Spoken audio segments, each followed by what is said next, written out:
نحمده ونصلي ونسلم علی رسوله الکریم اما بعد۔ جمعۃ المبارک کے اعمال۔ اللہ کے فضل و کرم سے ہماری جماعت عالمی اتحاد اہل سنت والجماعت جیسے عقائد پر محنت کرتی ہے، بالکل اسی طرح اعمال پر بھی محنت کرتی ہے۔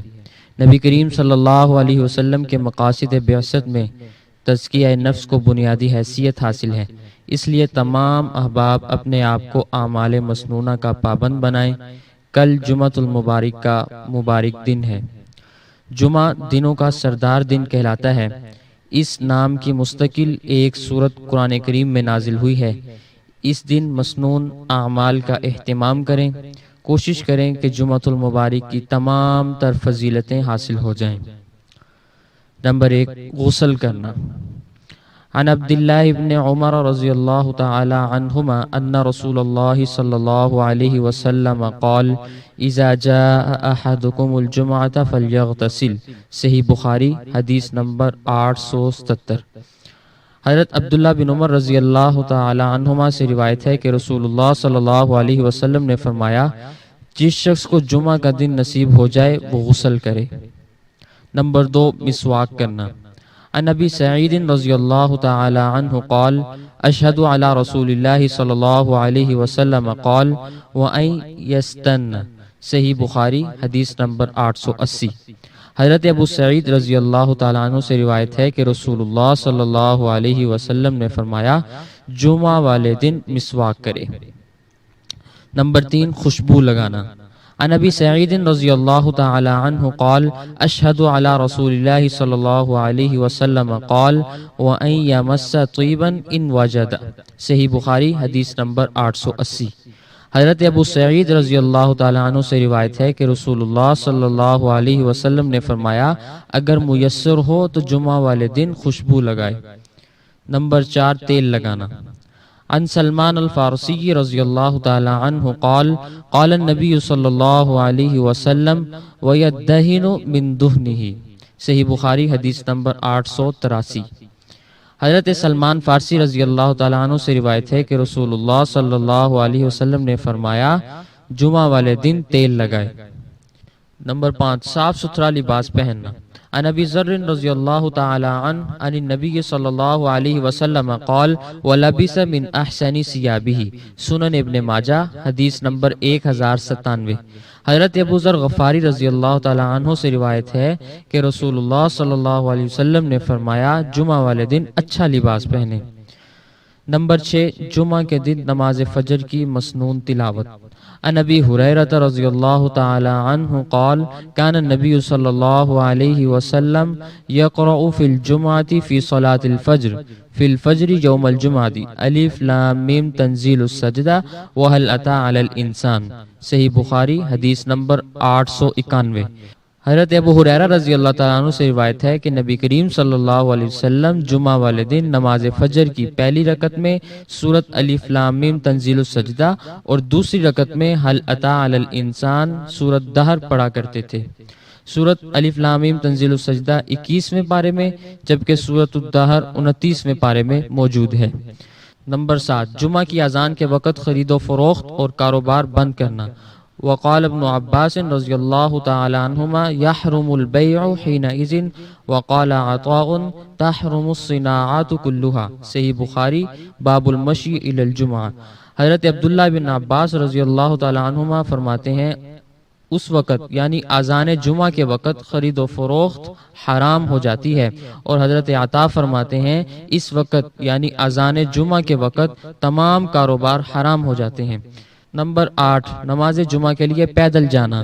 عن اوس بن اوس رضی اللہ تعالی عنہ قال سمعت النبی صلی اللہ علیہ وسلم یقول ومشى ولم يركب۔ سنن ابن ماجہ حدیث نمبر 1077۔ حضرت اوس بن اوس ثقفی رضی اللہ تعالیٰ عنہ کہتے ہیں کہ میں نے نبی کریم صلی اللہ علیہ وسلم سے سنا، آپ صلی اللہ علیہ وسلم فرما رہے تھے، جمعہ والے دن پیدل جائے، سواری پر نہ جائے۔ نوٹ: اگر کوئی عذر ہو تو سواری پر بھی جا سکتے ہیں۔ نمبر 9، جامع مسجد جلدی پہنچنا۔ عن اوس بن اوس رضی اللہ تعالی عنہ قال سمعت النبی صلی اللہ علیہ وسلم یقول وبکر وابتکر، سنن ابن ماجہ حدیث نمبر 1070۔ حضرت اوس بن اوس ثقفی رضی اللہ تعالیٰ عنہ کہتے ہیں کہ میں نے نبی کریم صلی اللہ علیہ وسلم سے سنا، آپ صلی اللہ علیہ وسلم فرما رہے تھے جمعہ والے دن جامع مسجد کی طرف جلدی جائے۔ نمبر 10، امام کے قریب بیٹھنا۔ عن اوس بن اوس رضی اللہ تعالی عنہ قال سمعت النبی صلی اللہ علیہ وسلم یقول ودنا من الامام، سنن ابن ماجہ حدیث نمبر 1070۔ حضرت اوس بن اوس ثقفی رضی اللہ تعالیٰ عنہ کہتے ہیں کہ میں نے نبی کریم صلی اللہ علیہ وسلم سے سنا، آپ صلی اللہ علیہ وسلم فرما رہے تھے جمعہ والے دن جامع مسجد پہنچ کر امام کے قریب ہو کر بیٹھے۔ نمبر 11، خطبہ جمعہ کو خاموشی سے سننا اور چپ رہنا۔ قال سلمان رضی اللہ تعالی عنہ عن النبی صلی اللہ علیہ وسلم ينصت اذا تکلم الامام، صحیح بخاری، باب الانصات یوم الجمعہ والامام یخطب۔ حضرت سلمان رضی اللہ تعالی عنہ نبی کریم صلی اللہ علیہ وسلم سے روایت کرتے ہیں کہ جب امام بیان کرے یا خطبہ دے تو سننے والا چپ رہے۔ عن اوس بن اوس رضی اللہ تعالی عنہ عن النبی صلی اللہ علیہ وسلم قال واستمع وانصت، المعجم الکبیر للطبرانی حدیث نمبر 588۔ حضرت اوس بن اوس رضی اللہ تعالی عنہ سے روایت ہے کہ نبی کریم صلی اللہ علیہ وسلم نے فرمایا جمعہ والے دن جامع مسجد پہنچ کر امام کے قریب ہو کر بیٹھے اور خوب خاموشی سے سنے اور مکمل چپ رہے۔ نمبر 12، نماز جمعہ کی مسنون تلاوت۔ عن ابن ابی رافع فصلى لنا ابو هريرة الجمعة فقرأ بالجمعة في الركعة الآخرة إذا جاءك المنافقون، فقال ابو هريرة رضي الله تعالى عنه إني سمعت رسول الله صلى الله عليه وسلم يقرأ بهما يوم الجمعة، صحیح مسلم حدیث نمبر 1451۔ حضرت ابن ابی رافع رحمہ اللہ کہتے ہیں کہ ہمیں حضرت ابو ہریرہ رضی اللہ تعالیٰ عنہ نے جمعہ کی نماز پڑھائی جس کی پہلی رکعت میں سورۃ الجمعہ اور دوسری رکعت میں سورۃ المنافقون کی تلاوت کی۔ آپ رضی اللہ تعالیٰ عنہ فرماتے ہیں کہ میں نے خود رسول اللہ صلی اللہ علیہ وسلم کو انہی دو سورتوں کی نماز جمعہ میں تلاوت کرتے ہوئے سنا۔ نماز جمعہ میں تلاوت کے بارے میں ایک اور حدیث بھی ملاحظہ فرمائیں۔ عن نعمان بن بشیر رضی اللہ تعالی عنہ قال كان رسول الله صلی اللہ علیہ وسلم يقرأ في العیدین وفي الجمعة بسبح اسم ربك الأعلى وهل أتاك حدیث الغاشیہ، صحیح مسلم حدیث نمبر 1452۔ حضرت نعمان بن بشیر رضی اللہ تعالیٰ عنہ سے روایت ہے کہ رسول اللہ صلی اللہ علیہ وسلم عیدین اور نماز جمعہ کی پہلی رکعت میں سورۃ الاعلیٰ اور دوسری میں سورۃ الغاشیہ کی تلاوت فرمایا کرتے تھے۔ نمبر 13، درود پاک کثرت سے پڑھنا۔ عن ابی الدرداء رضی اللہ تعالی عنہ قال قال رسول اللہ صلی اللہ علیہ وسلم اکثر الصلاۃ علی یوم الجمعہ، سنن ابن ماجہ حدیث نمبر 1637۔ حضرت ابو الدرداء رضی اللہ تعالیٰ عنہ سے روایت ہے کہ رسول اللہ صلی اللہ علیہ وسلم نے فرمایا مجھ پر جمعہ کے دن کثرت کے ساتھ درود بھیجا کرو۔ جمعۃ المبارک والے دن نماز عصر کے بعد اپنی جگہ اٹھنے سے پہلے اور کسی سے بات کرنے سے پہلے 80 مرتبہ یہ درود پاک پڑھ لیں، اللہم صلی علی محمد النبی الامی وعلی آلہ وسلم تسلیما۔ اس کی برکت سے اللہ تعالیٰ 80 سال کے گناہ معاف فرماتے ہیں۔ نمبر 14، نماز جمعہ کے بعد کھانا کھانا اور قیلولہ کرنا۔ عن سہل رضی اللہ تعالی عنہ قال ما كنا نقیل ولا نتغدى الا بعد الجمعہ، صحیح مسلم حدیث نمبر 1946۔ حضرت سہل رضی اللہ تعالیٰ عنہ فرماتے ہیں کہ ہم صحابہ کرام رضوان اللہ علیہم اجمعین نماز جمعہ کے بعد قیلولہ اور کھانا کھاتے تھے۔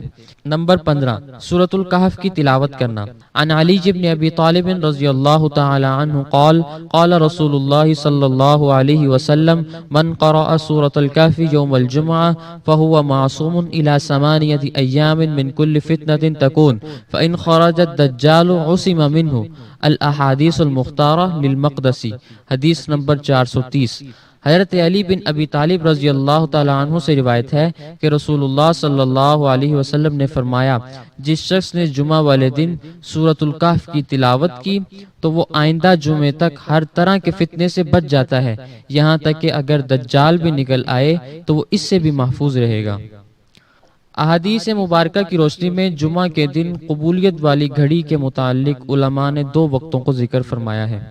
نمبر 1، دونوں خطبوں کا درمیانی وقت، جب امام ممبر پر کچھ لمحات کے لیے بیٹھتا ہے، اس وقت زبان کی بجائے صرف دل میں دعا کرے۔ نمبر 2، غروب آفتاب سے کچھ وقت قبل۔ اللہ کریم سے دعا ہے کہ ہمیں مبارک ایام کو سنت کے مطابق گزارنے کی توفیق عطا فرمائے، آمین بجاہ النبی الکریم صلی اللہ علیہ وسلم۔